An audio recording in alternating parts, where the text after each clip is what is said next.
Hello and welcome to Wizzy Bee. Today I'm going to show you how I like to make my own chilli flakes, and the process couldn't be simpler.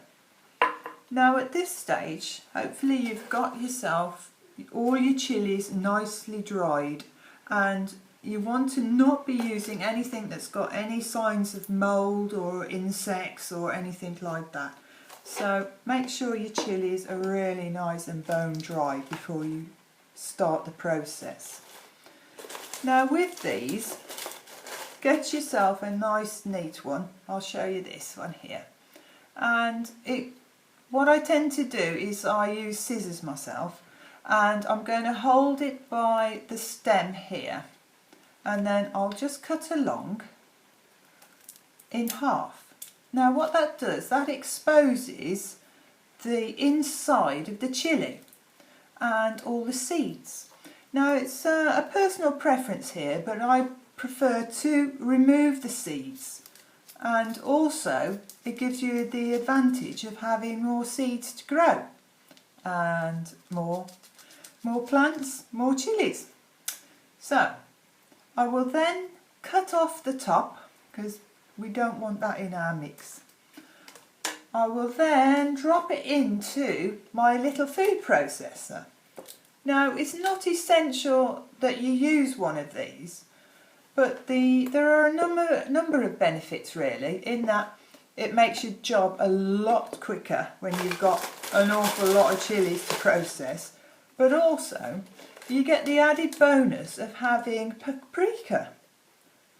And you wonder, where does that come from? Well, what happens is when your blade is working, it makes a very fine powder at the bottom of the machine, and that is paprika. So you want to save your flakes and then use the paprika separate. And once you've processed enough, you can then put them into an airtight container and use them how you like.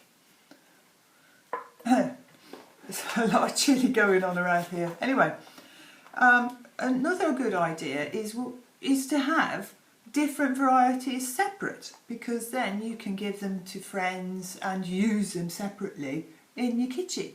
Because as we know, some are of different flavours, strengths, and have orange hits and different kind of very subtle different flavours, which is really yummy to use in your kitchen.